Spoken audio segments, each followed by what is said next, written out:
Om Jnana-timirandhasya Jnananjana-shalakaya Chakshurunmilitam Yena Tasmai Shri Gurave Namaha. The purpose of human life is to understand God and to surrender to Him.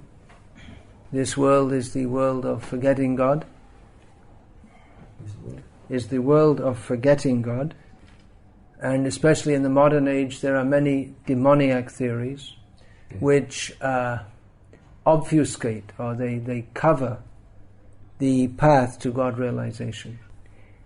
Now, in this verse, Lord Krishna summarizes all the philosophies of the world, even the supposedly theistic ones, because theists who don't have a clear idea of who the deity is, who Krishna is, they must necessarily, ipso facto, they must necessarily mix in wrong ideas, atheistic ideas with their so-called theism. Do you say that, ipso facto, in Italiano? It's Latin. It means, by that very fact, necessarily. Not in common Italian. Or in common... It's Latin, yeah. I thought it might come in Italian. Yeah.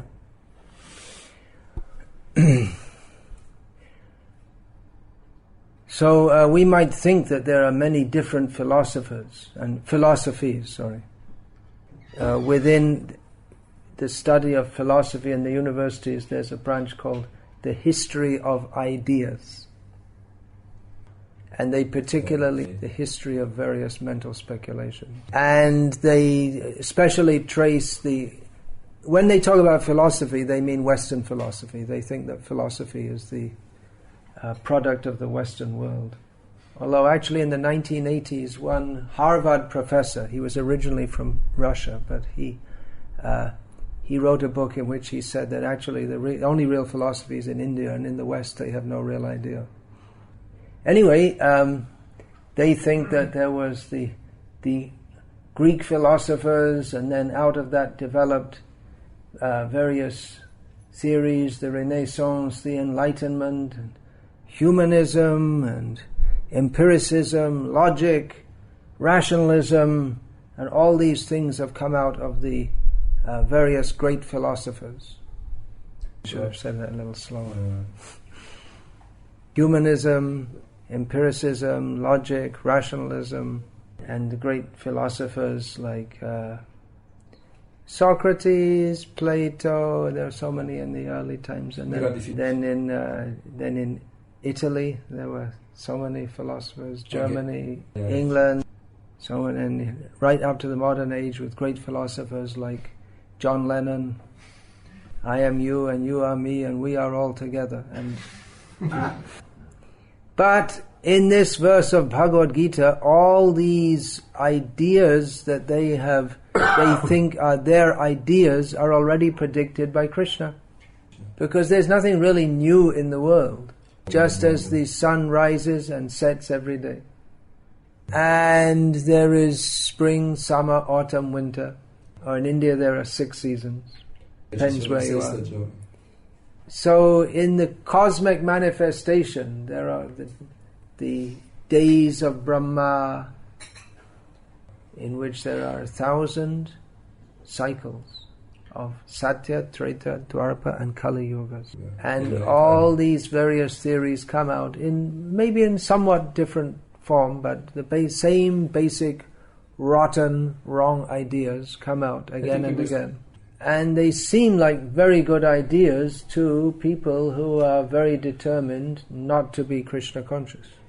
Matyena Krishne paratah svato vamito pibhadyeta griha vratanam adantago bhe vishatanta misrang punah punascharvita charvananam. Persons who are addicted to enjoying their senses and trying to be comfortable in this material world will never be attracted to Krishna. They may sit and think, you've seen the philosopher's position. Why am I here? What is the purpose of life? And his wife calls out, come and clear the snow out of the path. So Or they may have big conferences coming together, interfaith conference. Go in and they come out without knowing anything more about Krishna. Because their goal is to chew the chewed. They are not serious about self-realization. And therefore, Krishna within their heart gives them inspiration to invent various, or to come up with various theories by which they can very intellectually forget him. And people of demoniac outlook are attracted to that.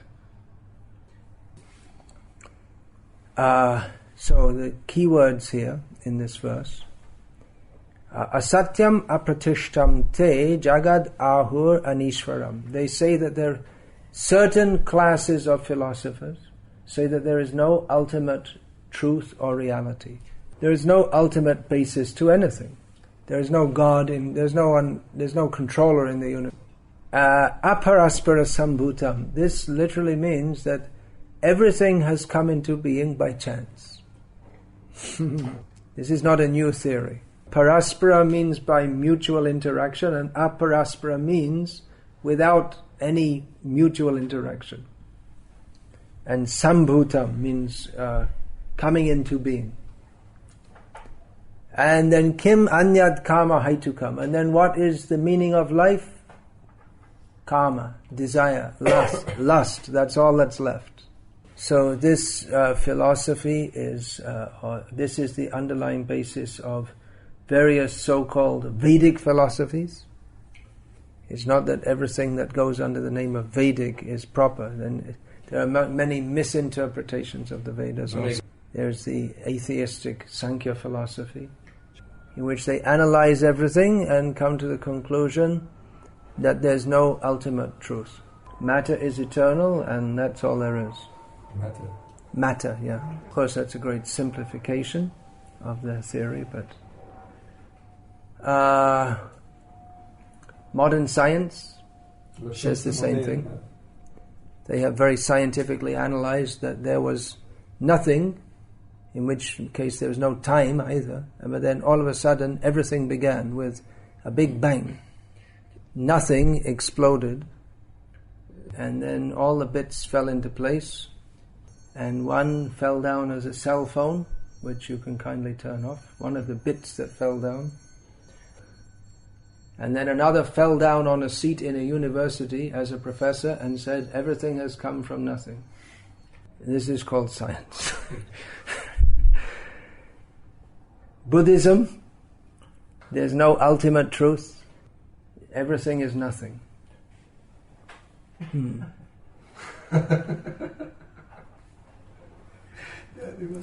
Doesn't really make any sense, does it? They say that, well, then everything, you see, there's no ultimate cause, and then from dust thou art, unto dust thou shalt return. Body is matter, and consciousness comes into being when with the body, and when the body dies, then it's all finished. And then Buddhism is more extreme. They say, well, there's the Sankhyites say that matter only exists, but the Buddhists say, well, nothing exists. Nothing exists, and even that we perceive it to exist, that's also non-existent.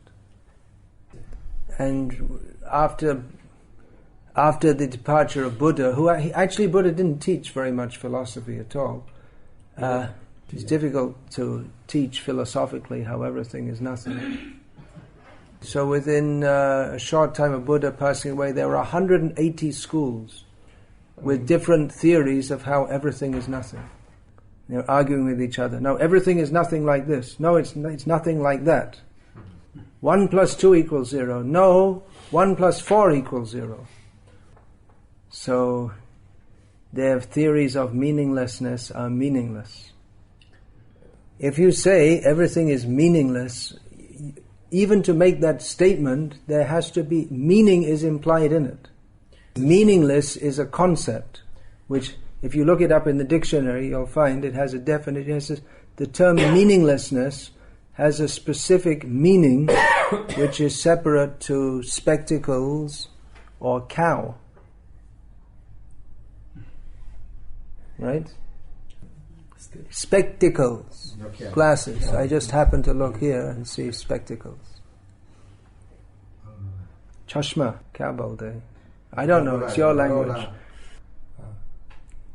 Now these people who say everything is meaningless, they don't practice their philosophy. When they're hungry, they eat. They don't say, I'm hungry but it's meaningless so I won't eat. They suspend their philosophy for lunchtime. And they may say, well, it's meaningless but I'm just doing it to be in line with everyone else, conventionally. So, well, or there's others who say everything is all one. So instead of giving them a big plate of spaghetti, we should give them a big plate of stool and let them eat that. Everything's all one, it's all the same. Philosophy should be meaningful. Yeah. And if they see it, if they say it's meaningless, then they should live by that. But they cannot. I mean, even if someone says everything is meaningless, then you can say, well, your statement is also meaningless. That means that it's meaning that everything is not meaningless. It's a self-defeating sentence. So I collected a list of a few of these self-defeating, absolute negative sentences. There's an easy sentence for you to translate. I don't believe in anything. Do you believe what you just said? Nothing is true. Is what you just said true? It's an impossible statement, because if you say nothing is true, then if the statement is true, then the statement is not true. And if it's not true, it's also not true. Yes. So these philosophies of meaninglessness, they're meaningless. And this philosophies of meaningless, they spill over or impersonalism, they spill over into what is called the New Age philosophy. When they say, it is wrong to be judgmental. Do not be judgmental. You shouldn't judge anyone, you see. This is good, he's not good, he's bad. But if you say that, you're being judgmental. Or if you say you shouldn't criticize anyone, then indirectly you're criticizing people who criticize others. I don't accept anything as absolute. Is that statement absolute? Nothing is true. So like this philosophy of negativism is self-defeating. But it appeals to certain people actually in the mode of ignorance. This Buddhism is actually in the mode of ignorance. It's a philosophy of hopelessness.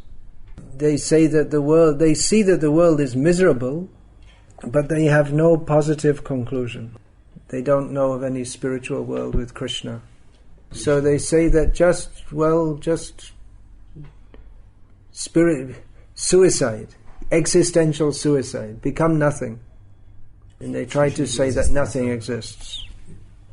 I have a quote here from one of our earliest godbrothers who joined ISKCON in 1966. 66, in the hippie days in New York, from Umapati Swami.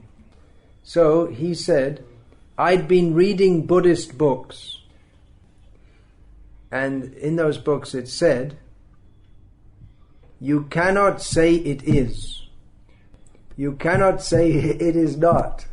You cannot say it both is and is not. You cannot say it neither is nor is not. No.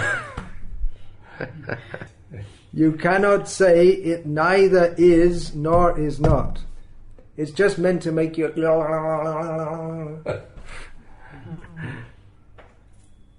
Non puoi nemmeno dire che nulla è nulla. Non puoi nemmeno dire quello. If you understand it, you're in trouble. It's not meant to be understood. It's called a koan in Zen Buddhism. They say something which is impossible, and then you're supposed to think about it. And then you become realized. The sound of one hand clapping. There's no sound. So, Umapati Swami says, when Prabhupada said the Supreme Absolute Truth is a person, I thought that was the most intelligent thing I'd heard in my whole life. It made so much sense that I knew I'd found the person I was looking for. Srila Prabhupada wrote of his own spiritual master, Absolute is sentient, thou hast proved. Impersonal calamity, thou hast removed. It's a very heavy statement for the conditioned soul. It's the only thing that makes any sense. If we say there's no God in control, it's nonsense. If we say everything has come from nothing, it's nonsense. If anyone has any clear-headed common sense, they must understand that there is God in control and God is a person. You must understand that. But because our consciousness is covered by strong desires for material enjoyment, we don't want to recognize that. Because if we recognize that, we have to surrender to Him. We have to give up our masquerade. Ishvaro ham aham bhogi siddho ham balavan sukhi. This is how the demon thinks. I'm the controller, I'm the enjoyer, I'm perfect, I'm powerful, I'm happy. So we often hear devotees saying how Prabhupada was so nice and so kind, which is true.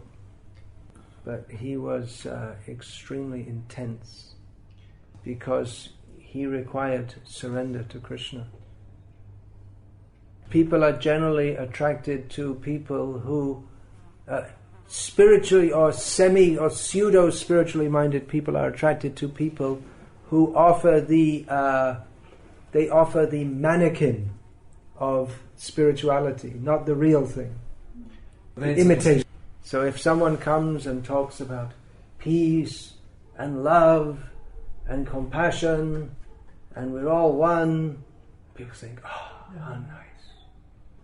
Yesterday I shocked the devotees in the next house by telling them that the Dalai Lama is a meat eater. He talks of peace and increases the karmic build-up of the world every day. And actually Buddhism must lead to this. I was in Thailand for some time, which is a hardcore Buddhist country. It's a heavy Buddhist country. So everyone is apart from a few Muslims, everyone is a Buddhist and everyone is a meat eater. And there are a few Buddhist vegetarians, but they're not popular. People don't like them. So they know as Buddhists they should not kill animals, but the Muslims are the butchers. They only buy the meat. So I asked a woman once, I said, look, you're a Buddhist and you eat pigs, right? You eat pig's meat. She said, yeah, it's the most popular meat there. Mm-hmm. So don't you know in your next life you'll have to become a pig? She said, yeah, then I'll be happy as a pig. The problem, you see, that the goal of life for both impersonalism and voidism, nirvishesha shunyavadi, the goal of life is not very desirable.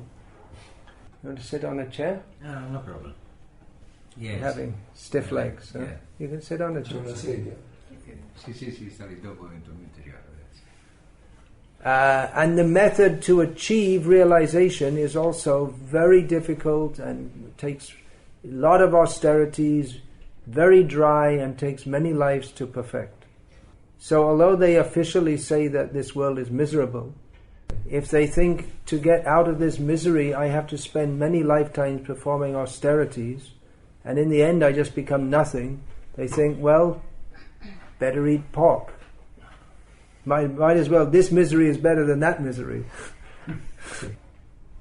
So Srila Prabhupada, he composed his own pranam mantra. Do you know that? Because there was no one at that time who could do that for him. Normally he wouldn't do it, but he had to teach everything.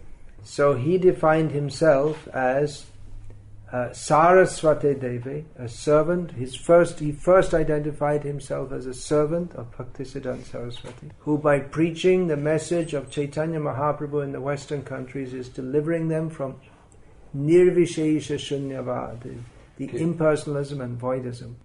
So our goal of life is love of Krishna. But we have to clear all the demons out of our mind. Some of the most dangerous demons are the ones who are posing as saints. Putana was very dangerous. She with Yashoda's cooperation, she got full cooperation to try to kill Krishna. So the Mayavadis and in Voidists, they may even superficially praise Krishna. And in many ways, they may be good sadhus. Not all of them are meat eaters like the Dalai Lama. So they may have good qualities, but their philosophy is horrible. So we should understand this very carefully. Otherwise, one thing, we can't make proper advancement in Krishna consciousness. Another thing, we need to understand these points if we are to preach Krishna consciousness. The world is full of these atheistic ideas. So those are a few points I wanted to make. What are the obstacles to our practice and preaching of Krishna consciousness? Basically the demoniac mentality within our own mind and in the minds of others. It's not so easy to be Krishna conscious. Chaitanya Mahaprabhu has made it easy by introducing the chanting of the holy names. But at the same time, we have to have a clear understanding of who is Krishna and a pure desire to go to Krishna, which we cannot have if we're still harboring demoniac ideas, which are more or less ubiquitous in the modern age. You have that word in your language? Sounds Latin. Not ambi. No, not ambi. Ubiquitous. Everywhere. Wherever you go, it's everywhere. So, any question, comment, or protest, please? Just a very simple question about Buddhism.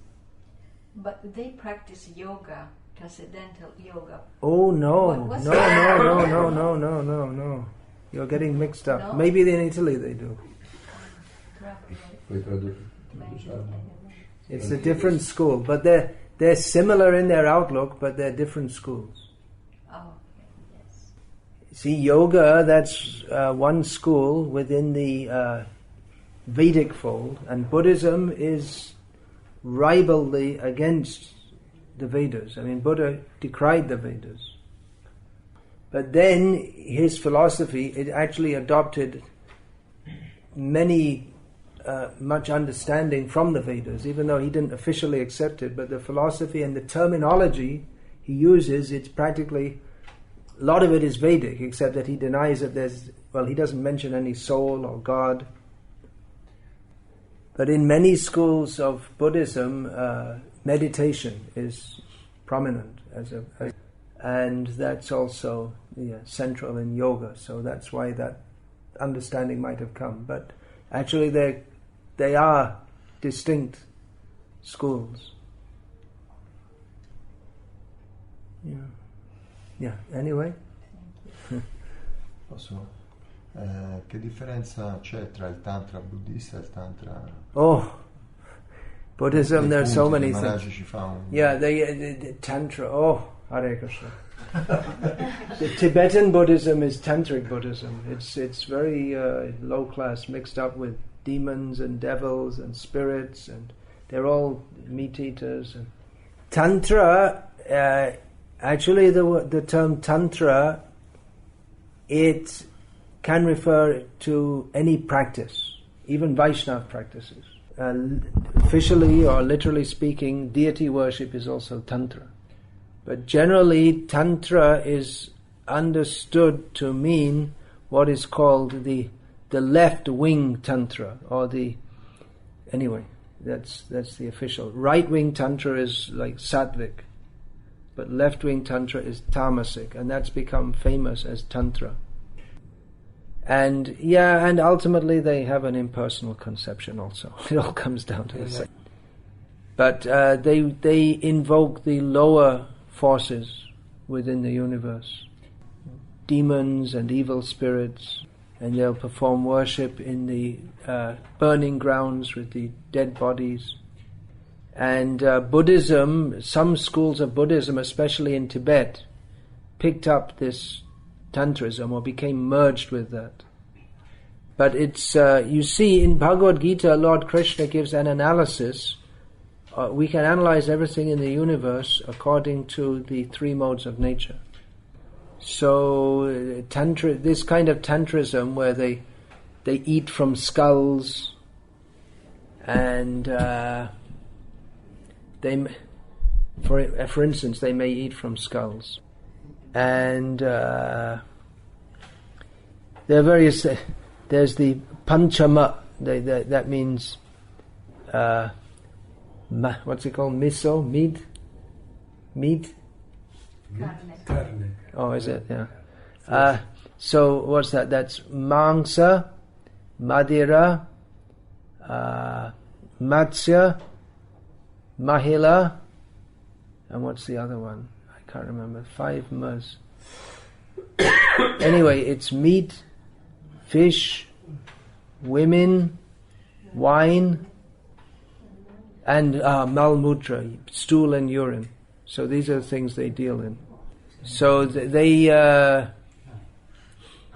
to show or to practice that they're not attached to this world, they have no disgust for anything, they may take a dead body and have sex with it and ingest stool and urine. It's very dangerous, because while they're having sex with the dead body, the spirits will attack them, and they can be completely taken over. But if they're completely like neutral, then they can take the devils they can take power from them. Anyway, it's horrible. Don't have anything to do with it. It's like black magic. It's not that everything that comes out of India is sacred, but we'll find all over the world there's this lower level of spirit worship everywhere. Even in pellegrinaggio, anche in posti di pellegrinaggio nell'India, in Jagannath-puri, ho visto a volte ci sono anche degli... Yeah, everywhere you'll find tantrics, Kali worshippers. There, everywhere you'll find. But we don't have anything to do with that. But you'll find Bhuta Preta Ganangs Chaiva, it's mentioned in Bhagavad-gita, that the people in the Tamagun, they worship the spirits. Yeah, Bhuta, Preta, different kind of god. Yeah. What is the difference? Oh, there are so many different kinds of ghosts. If you want, you can read Garuda Purana, according to the way they die. But we don't want to talk too much about ghosts, especially this time. It's not our subject. Just tangentially, we have mentioned it. It may be that it's not. Our subject is Janmadya Sayatam Vyaditaratas Chates Vavignaswarartene Brahma Hridaya Adi Kavye Mohyanti Yat Suryaha Tejo Vari Mradang Yatha Vinamayo Yatra Trisargo Misha Dhamna Svena Sadani Rasta Kuhakam Satyang Parang Dhimahi. This is our subject. It's the primo versa, and it's the whole subject of Srimad Bhagavatam. But to come even to the first verse of Srimad Bhagavatam, we have to go through Bhagavad-gita. Arjuna was bewildered, and after hearing Bhagavad-gita, he became clear in his purpose. So when we come to that point of being clear in our purpose, then we are candidates for entering into Srimad Bhagavatam. So, yeah, what else? Well, thank you for a very nice lesson. Well, if you say it in Italian, then those who don't understand, they can understand. Thank you very much for your... It's not a challenging question, but sincerely I want to know the answer. To go back to the topic about impersonalism in my life. Now they are becoming so many because people are so much attracted to them. Chaitanya Mahaprabhu took initiation from Keshava Bharat. And he went to Benares to attract the impersonalists to save them. E gli ha manifestato proprio il Brahmana, no? And he manifested to them the Brahman effulgence. So, è per così i predicatori, per aiutare queste persone, se possono... the preacher, to help this person, they should... Possono prendersi qualche rischio. They can take up some risks. O è meglio bastonarli e stare lontani? Or better to beat them up and stay far away from them. Adesso per esempio c'era questo Tatata che era un grande yogi, c'erano 1000 persone lì A Roma al teatro. For example, there is this Tatata, a big yogi. There were 1,000 of persons in Rome to see him. Ci hanno chiesto di collaborare, noi abbiamo fatto il Ladu e l'hanno distribuito. They asked us to cooperate, and we cook some Ladu and we distribute to them. 1,000 pieces. Did they pay for it? They said, thank you. No, the devotee personally. So Hare Krishna, they show Hare Krishna, give. They asked the devotee to personally to bring some. The people know that Hare Krishna give. But did they pay for it? Only the cost price. Expenditure. Yeah. Okay. So I would like to know really your opinion, because in Villa Vrindavan they invited them for 3 days and they let them preach. Oh, really? Well, I can say pretty clearly that. I mean, I don't know exactly what happened. Because they paid the 3 days rent. I see, yeah. Well, in general, Prabhupada, we know he was not very accommodating to my... I mean, there are different anecdotes. When he was sick in hospital in America, in about 1968, one Indian Swami came to meet him, and Prabhupada spoke with him in a friendly way. But there were other incidents, just like in Wardha, where there was a meeting of all Mayavadi sadhus, and Prabhupada just blasted them all. He was really angry. He was actually very, very angry with them. He said, "Why are you?" All big Swamis. Prabhupada said, "Why are you cheating people by teaching Bhagavad-gita and not presenting Krishna?" He was shouting at them. But there was one incident where Prabhupada was featured in some magazine. I think it was Life magazine in America. The issue is called The Year of the Guru, and it had all these bogus gurus, and Prabhupada was there. Prabhupada said, "It's not good to be featured, mixed up. People should not think that we're the same as these people."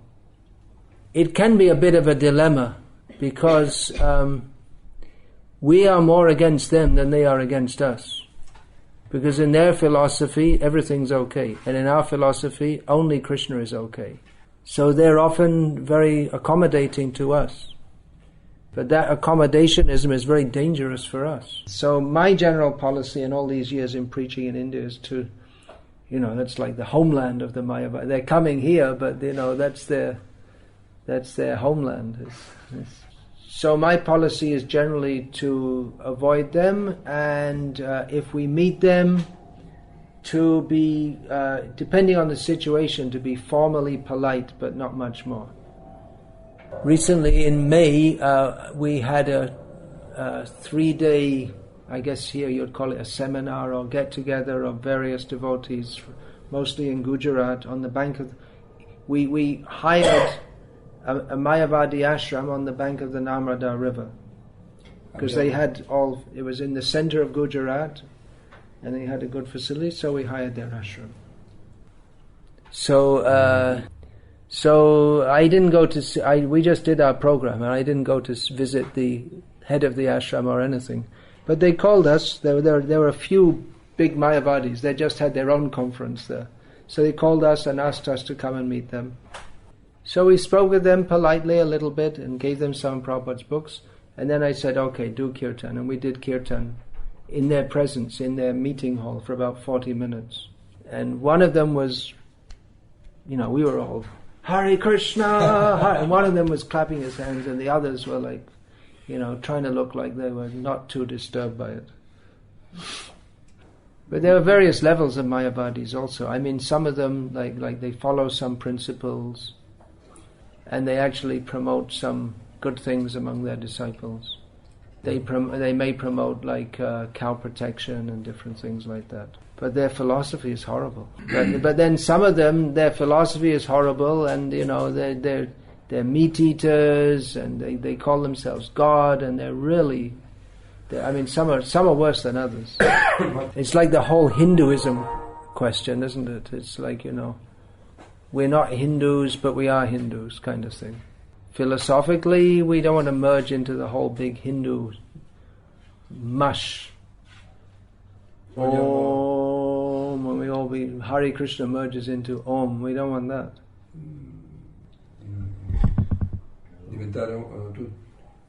tutti omogenei con Om. Gli Hare Krishna si immergono nell'Om. But sometimes Prabhupada did present as that we are. This is Hinduism. Mostly in preaching to Hindus, sometimes you'd say real Hindus should study Bhagavad-gita as it is, for instance. But Prabhupada, he wanted to present Sarvopadi Vinir Muktam, that we are. This is the devotional service is beyond all bodily designations. We're not preaching a sectarian religion. We're not interested in Hindu, Muslim, but what is the truth? What is reality? That is the point. If you say we're a Hindu, well, that means we're against the Muslims and we're trying to convert people from one religion to another. It's sectarian. Bhagavad-gita is not Krishna doesn't says, become a Hindu. He doesn't say in Bhagavad-gita, Arjuna, be a good Hindu. He never says any such thing like that. So it's convenient for us because they say, okay, people, they always want to put you in some kind of box. So you get in the Hindu box and then we'll pat you on the head. It's difficult for them to understand us, so we can kind of, instead of giving them the difficulty of understanding, we can make it easy for them by just saying we're Hindus, and then they don't have to think anymore. But we want to make them think. That's the whole point, to make them think. Okay, anything else? It's possible that also Vaishnava can start to preach in this category of impersonalism and void? Vaishnavism, impersonalists, definitely. Impersonalists often pose as Vaishnavas, at least in India. Is it possible? Oh yeah. There was one very famous reciter of Srimad Bhagavatam who most people thought he was a great devotee, but I was saying, or not only myself, he's not a devotee, he's a Mayavadi. He's not a proper devotee. So we were in one city, I was there with the Padayatra, and for some reason he was visiting the ashram we were staying in. Not to see us, but for some other reason. He was coming. So one leader of the Padayatra said, we should welcome him with kirtan and have the deities there. And I said, no, why should we do anything special for him? He's bogus. So anyway, he was the leader and they organized the kirtan and they had the deities. And this so-called great devotee came and he just completely ignored the devotees and the kirtan and the deities and walked past. Then we went to his ashram after he died, some years after. I gave a lecture there and saying who's a real devotee, and indirectly I've said that they take the Bhagavatam and they want to kill Krishna. But we find the Sri Vaishnavas in South India, they're very appreciative of us. They're not Mayava.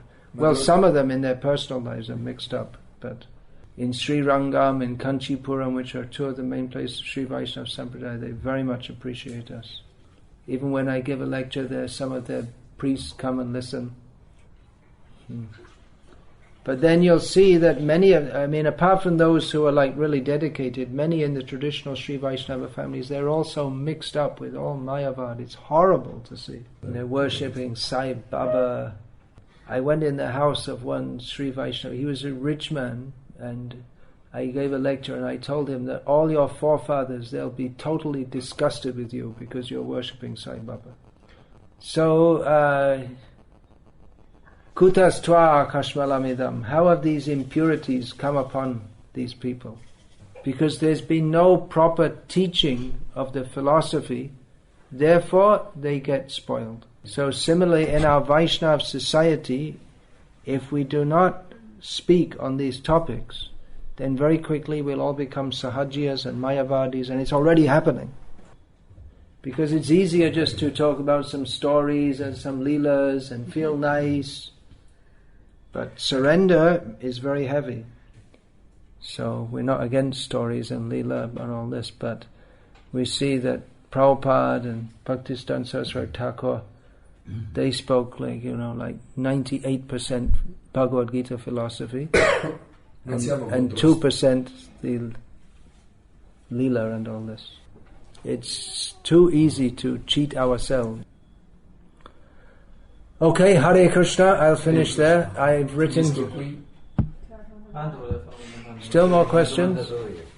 I have one question. I have a question. You going to surrender to Krishna? Chant your rounds? Follow everything? He say, I would like to know what you think about Jesus, and if there is something which put together Krishna conscious philosophy and Christianity. Well, from what we understand of Jesus, what he taught was very good. Although he himself said, there are many things I have to teach you, but you are not ready to understand. According to many biblical scholars, Jesus was most probably a vegetarian, and he taught about reincarnation, but this has been expunged from the modern church because they didn't find it very convenient. If Jesus was here today, he had joined the Sankirtan party, the Hare Krishna movement. Hare Krishna.